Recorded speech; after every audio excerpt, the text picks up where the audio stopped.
आज महाराष्ट्रात संपूर्ण देशात शहीद दिन आज ओळखला जातो. भगतसिंग, राजगुरू, सुखदेव यांना आज आपण वंदन करतो.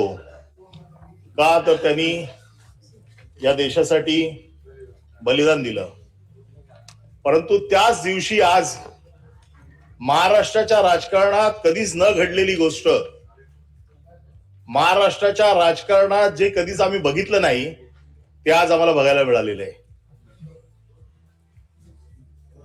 काही दिवसापूर्वी जी सातारा जिल्हा परिषदेची निवडणूक झाली, या निवडणुकीत सत्ताधारी मंत्र्यांना पोलिसांनी मारहाण केली.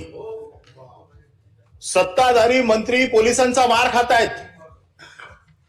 जर मंत्री मार खातो या महाराष्ट्रामध्ये, आम्ही मंत्री म्हणून बघत नाही, आम्ही सरकार म्हणून बघतोय.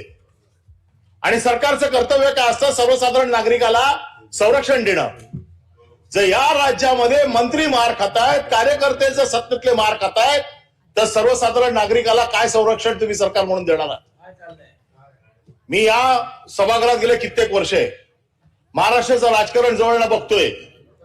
काही वर्षापूर्वी उठाव केला गेला. हा उठाव कशासाठी केला?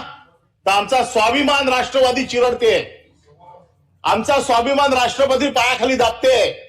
अजितदादा आम्हाला फंड देत नाही, अजितदादा आम्हाला वागणूक अशी घाणेरडी वागणूक देतात. त्याच्यासाठी आम्ही उठाव केला, त्याच्यासाठी आम्ही सत्तेतनं बाहेर पडलो, त्याच्यासाठी आम्ही सत्ता पलट केली. आम्ही वाघाचे बच्चे आहोत. सभापती महोदय, नाही सभापती महोदय, माझं पूर्ण 289 का होतोय?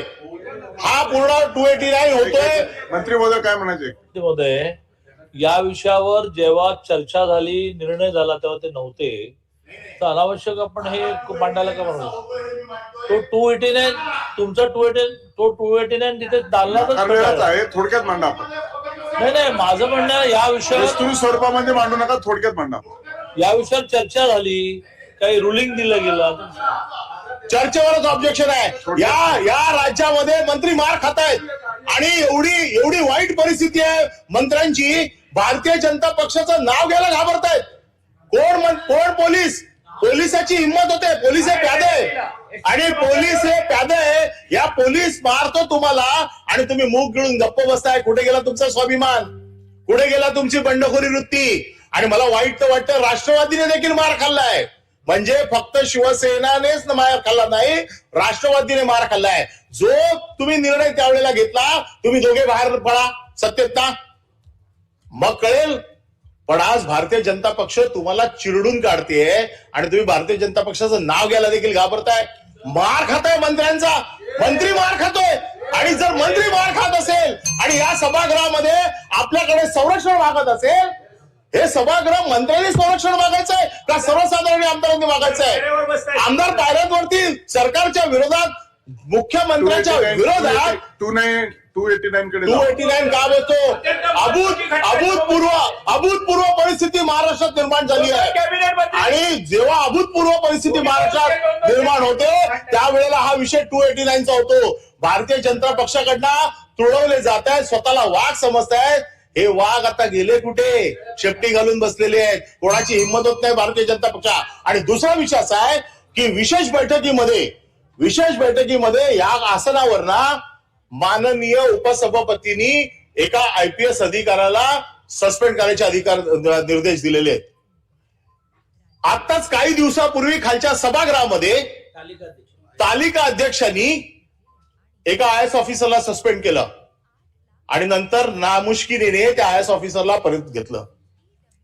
तुम्हाला तुमचे अधिकार जर वापरायचे असतील तर ज्या अधिकारात खाली आपण पिटलो गेलोय, मार खाल्लाय, तेच अधिकार पुन्हा तुम्ही इकडे वापरताय.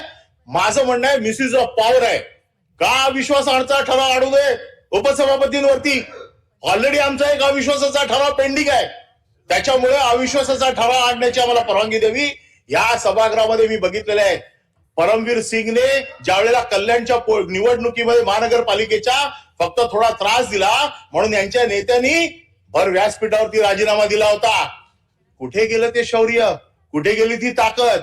का फक्त शिवसेनेबरोबर दादागिरी करायची आणि भारतीय जनता पक्षासमोर शेपटी घालायची? हे ह्या सभागृहात मी कधी बघितलं नव्हतं. आज शहीद दिन आहे म्हणून हा विषय मला आज सभागृहासमोर आणावासा वाटतो. आणि 289 अरे शहीद व्हायचा दिवस आहे. आज जर तुम्ही राजीनामा दिलात आणि सत्तेतनं बाहेर पडलेत, तुमची सत्ता जर तुम्ही लाथ मारून जर बाहेर पडले, तर आम्ही तुम्हाला भगतसिंगाच्या जागी बघू की तुमची देखील ताकद आहे सत्ता सोडण्याची. अरे काय हिंमत आहे तुमची सत्ता सोडण्याची? आज दाखवण्याची ताकद दोन्ही राष्ट्रवादी जागे राजे मार खातात. दोन राजांनी मार खाल्ला. उदय सामंत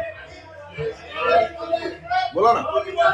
सभापती महोदय एखाद्या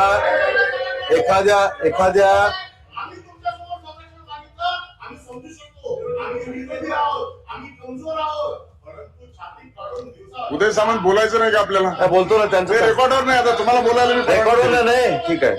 सभापती महोदय एखाद्या आयुधानं काही गोष्टी मांडणं मी समजू शकतो, पण ह्या गोष्टी मांडत असताना आम्ही जो कन्क्लूड करा. कन्क्लूड करतो. सभापती मध्ये माझा माईक बंद केलेला आहे. नाही, सुरू अरे करा. माझा आवाज दाबण्यापेक्षा तुमच्या बाजूला जे तुमचा आवाज दाबतात ना, त्यांच्या एकदा तरी कानाखाली मारून बघा. अरे ही हिंमत दाखवा कधीतरी. का फक्त आमच्या समोर? त्यावेळेला काय झालं ते आता परत त्याच्यावरती वेगळी डिबेट. 289 तुम्ही सविस्तर मला परवानगी द्या. 2.5 तासाची चर्चा लावा. याच्यामध्ये सविस्तर मी बोलतो. स्वाभिमान उठाव सगळ्या गोष्टी. राज्यात काय चाललंय? सर्वसाधारण नागरिक म्हणतोय अरे मंत्री मार खातोय, मला काय संरक्षण मिळणार आहे? मंत्री मार खातायत, राष्ट्रवादीचे कार्यकर्ते मार खातायत, मंत्री मार खातायत. म्हणून माझं मत असं आहे की याच्यावरती आपण सविस्तर चर्चा, कुठल्या आयुधाखाली मला परवानगी देणार त्या आपण मला निर्देश द्यावेत. म्हणजे माझं भाषण मी संपवतो. आणि जे माझं भाषण रेकॉर्ड झालेलं नाहीये, ते काय रेकॉर्ड नाही झालंय त्याची मला पुनरावृत्ती या माझ्या पुढच्या चर्चेमध्ये घ्यायला परवानगी द्यावी.